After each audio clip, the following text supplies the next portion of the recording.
just love food, always have, and have always been involved in doing something in my life with it. And it's been a really nice way to build now I'm a little older, it's really relaxed lifestyle around the business. This is The Producers. I'm Anthony Huckstep. After a career traversing the globe as a photojournalist, Tim Wimborne and his family moved to regional New South Wales, and his new food journey began. First with native mountain pepper, and now with an incredible pasta and flatbread offering under the banner of Braidwood Food Company. My name is Tim Wimborne, and my business is the Braidwood Food Company. It's unintentional, the business. I started doing something completely different. So, a very quick bit of background. I trained as a chef, then I worked in journalism for 20 years, came back to Australia at the end of 2016. And my wife and I owned a farm, and we wanted to do something with it, probably something foodie, because that's what I'm interested in. And quite serendipitously, just before that happened, we were with someone who's become a friend. She's an ecologist, and she was on our property, and she just very casually mentioned to me what a lot of pepper I had growing there. And I had no idea what she was even talking about. And it was native Australian pepper, which is great. And I had no idea it was there. We'd owned this farm for 20 odd years. So we looked into it. The more I looked at it, my wife suggested maybe we should be growing potatoes. And I thought, I don't know if I really want to break my back for $1 a kilo. And we looked into this pepper, and there is huge demand in Europe for it and all sorts of things. So I started to taste it and cook with it and just loved it. I fell in love with it, and it's just fantastic. So that part of the journey anyway started on our farm growing pepper. So I'd sort of left my journalism career behind. I wanted to change and turned my attention to establishing a native pepper orchard. Our farm's about 20 k's outside Braidwood in the Southern Tablelands. And it's all started from there. So that's where we got our start.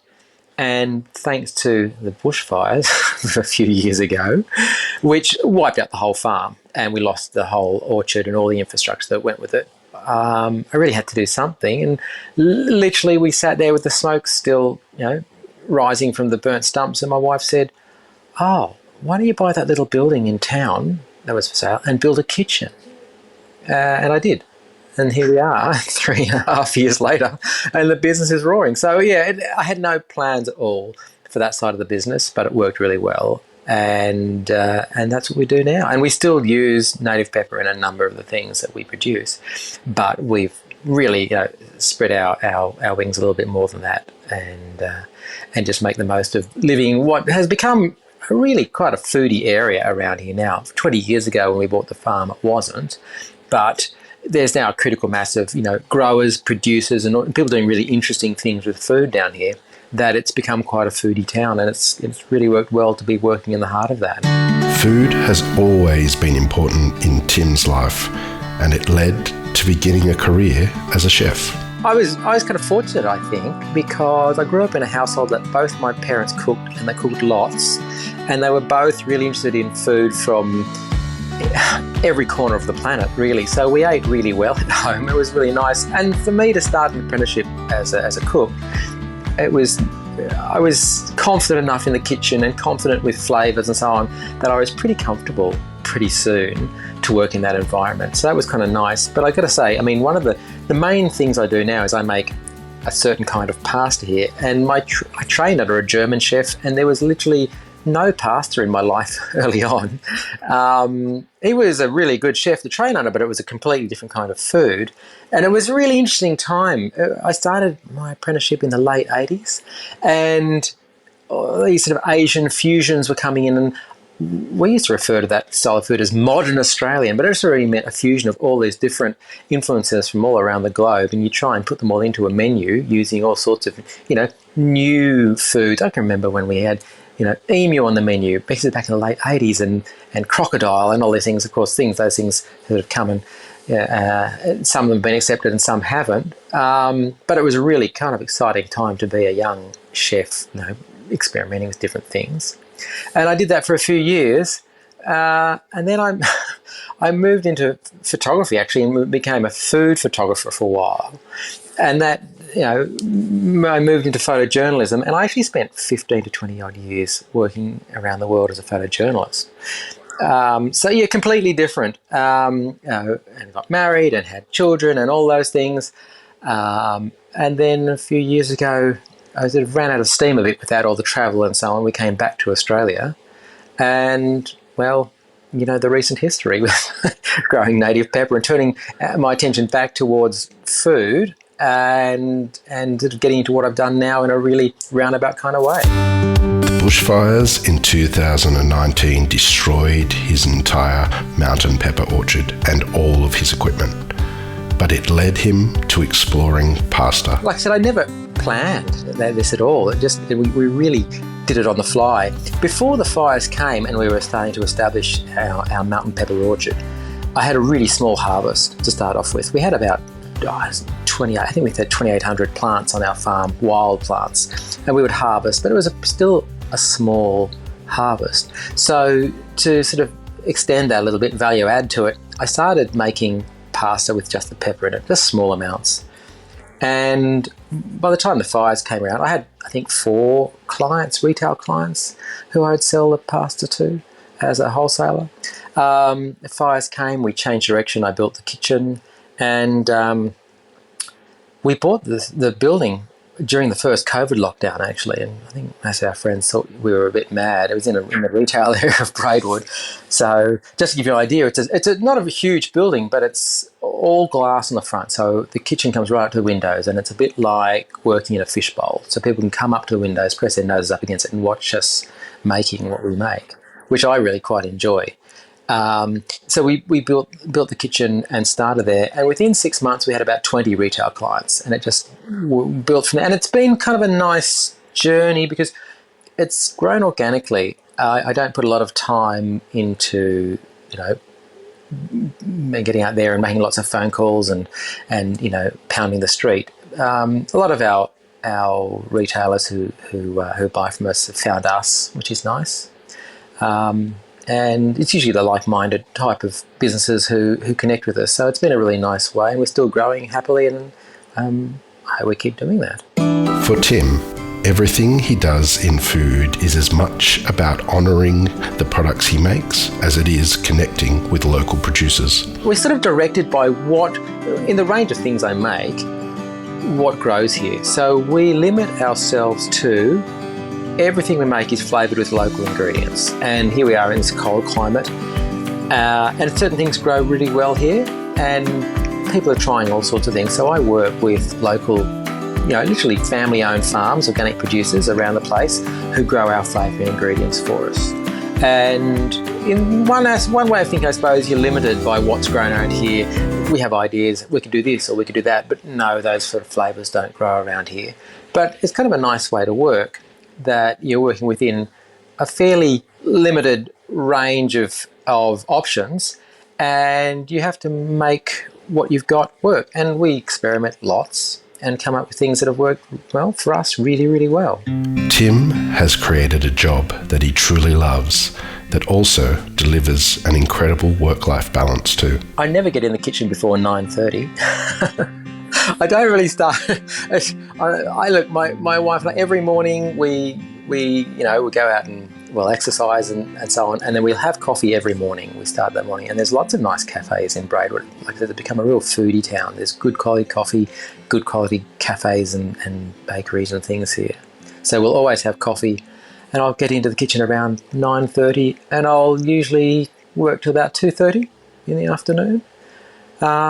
Because I have other responsibilities. I have 2 teenage children, I have the farm and other things, so I have to spread my time around a bit. So that's Monday to Friday. That'll be a normal sort of day. And then during the day in here, there's two main products that we'll make. One is pasta, and it's a southern Italian style of pasta. And we also make it like an oven-baked flatbread, which is very, very, very popular. And it's really nice, and people come in all the time and talk to us, so I'm always stopping working, talking to people about food. What I've tried to do in the kitchen, which it's been quite successful, there's So I have a brother-in-law who lives in Japan. We spent a bit of time there, and I really liked what a lot of the noodle makers there near where he lives do. And it's, I don't know if I'm quite using, I hope I'm using the word correctly, I'm doing it justice, but shokunin, which is sort of mastery of one's craft. And they just make that one kind of noodle, and they'll make it all their life. And they become known as, you know, the specialists in that kind of noodle. And in the front of their shop, up on against the window, they'll put the bags of the raw product of the flour that they use, just to show passing clientele the high quality of the product they're using. So we've done kind of a similar version in our own Braidwood way here. So in our front windows, we stack up the semolina we use and the flour that we use and so on, just to show people. And then people can come and watch us, and we just have a really small range of things. I mean, the pasta I make, even though some of them are flavoured and some aren't, it's just the one dough I do again and again and again. I don't have a huge range of different doughs I make. I have one kind. I bought a made-to-order machine from Italy, so it's all sort of a Southern Italian style of pasta that we do again and again. Tim makes only one type of dough for his various pasta products, inspired by Japanese noodle maker Singular Focus. Like I said, I've had this lifelong love of pasta, even though it wasn't really part of my training. I've made it all my life. So for me, it was a pretty natural progression as we grew the business to continue on that path. We use a single origin semolina from Tamworth that we buy from a family who harvests and mills it themselves, and rainwater. So it's simple. That's one thing I really enjoy. It's flour and water. That's all it is, really, although there's so much more to know about it. And we've tried in every way to make what I really would call a true artisanal product. So it's how we mix it, how we extrude it, and it's all. A lot of people who are making artisanal pasta are just brass extruding, but we've treated our brass dies in a certain wash before we use them to add a little bit more surface texture, so that translates to the pasta. It's a little bit rougher, holds the sauce a little bit better. We slow dry it at very low temperatures. It takes up to 80 hours to dry. We've started making our own drying system here, all dried on wooden racks from Italy. So we've tried to sort of take it to the max in a way, if you like. So we've taken all those sort of techniques that you would think of as traditional or artisanal pasta production, and incorporated them in our own style into the process right the way through. And the results have been great. We're really happy with them, and we get a lot of customer loyalty. I think that's probably why that style of pasta really is a really nice pasta to eat, and a really unique mouthfeel as well that you don't get from supermarket pasta or anything like that at all. It's really, really different. The flatbreads. So that was my wife's idea. I poo-pooed the idea for a while. I said, no one wants that. She said, no, do it. So I made one up using our own pepper, and it just took off. And now we have 4 different flavours. All the flavour ingredients are from around Braidwood, from local growers and producers. And I think we did about 20,000 units last year. So it's really, really taken off. And again, there's a really good level of customer loyalty with the same people coming back to our retailers. We sell through about 35 or 40 places now. As our retail footprint expands, and it's been a really nice journey to do that. Most of our retailers are small, family-owned places. We know them on a first-name basis. When we do deliveries, we stop and talk to them about food and so on. It's a really nice way to be. Although the fires devastated his orchard, he's slowly bringing it back. So we're re-establishing the orchard. To be honest, I'm so busy in the kitchen, I'm not putting as much time into the orchard as I thought I would. So I've only got about 250 plants back in the orchard. We're aiming for about 1,000.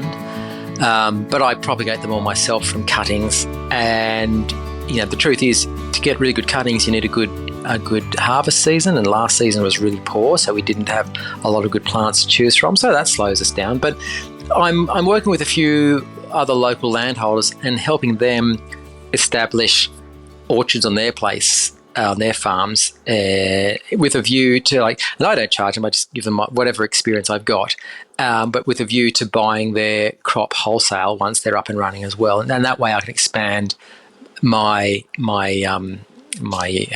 ability to get enough pepper in to continue without having a huge orchard myself. So I'll just try and limit myself to 1,000 plants. Mountain pepper is an extraordinary product and not what people might expect. It is not like a black pepper at all. It's completely different. In fact, it's not a peppercorn. People talk about peppercorn. They're not. They're berries. They're fruit. So they're citrusy and they're spicy. They look like when they're dry, like little black peppercorns. They're not. They're a dark purple. And you do have to be a little bit careful because the berries will, depending on what you're using with, turn your food purple if you didn't want that.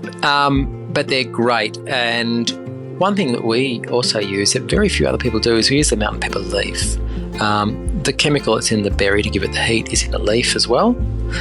And we dry kilos of leaves, and I grind them usually and filter them and use it as a powder. And I'll use that in pasta. I'll use that in a Middle Eastern spice mix I make and all sorts of things like that. Not so much is known about native pepper. Well, there's very few native foods which have been commercialised, which is a shame because there's so much potential out there. This is one that has been, but it's still really in its infancy, I think. Most of the industry is in Tasmania. I'm pretty sure we started the first commercial native pepper orchard in New South Wales, and we may still have the only one, as far as I'm aware. And yes, very little is known. I mean, it was only a few years ago that some research from Tasmania worked out how the thing was pollinated. It's really in its infancy. It really is. And people come to me with all sorts of questions, and half the questions I don't have an answer for because I just don't know either. It's been a really steep learning curve, and I know a lot about the plant now. And there's lots we don't know. I mean, there's still a lot about the indigenous use, I think, that we don't know. What we do know is that it was used as a medicine, not as a food, because it has such a high antibacterial property. Really, really off the scale. So I think there's industry interest in all sorts of areas because of those properties, but none of them have really been explored. I always joke, you go to Parliament House in Canberra, there's big oil, there's big cotton, there's big beef. There's no big pepper in there lobbying for research to be done on this plant and to upscale it. But, we're doing what we can, and it's still a small industry. Yeah. The change has completely altered Tim's life, where food and family are now at the core of everything he does. When I came back to Australia before I started the business, I wasn't really sure what was next. So it sort of led me down a path that I happily went down, but I wasn't expecting.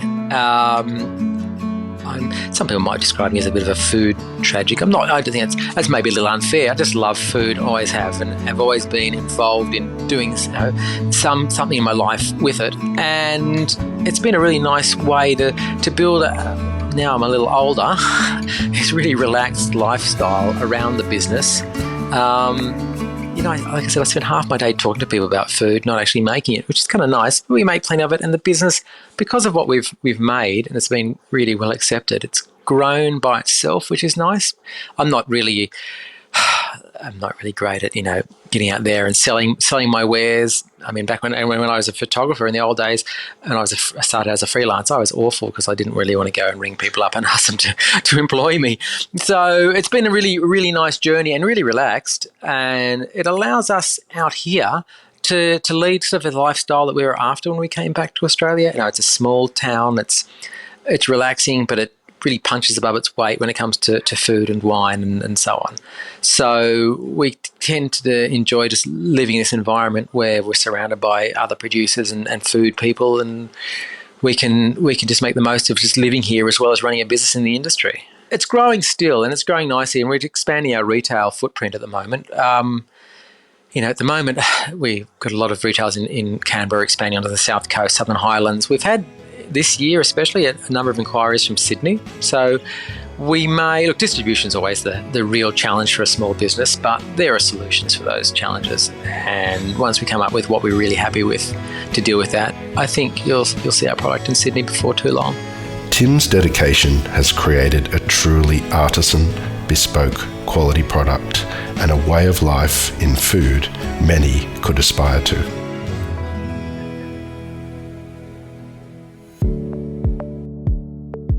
This is The Producers, a Deep in the Weeds production. I'm Anthony Huckstep. Stay tuned as we share the stories of producers, farmers, makers and growers, the true lifeblood of the food industry. Follow us on Instagram at Producers Podcast or email us at producerspodcast@deepintheweeds.com.au.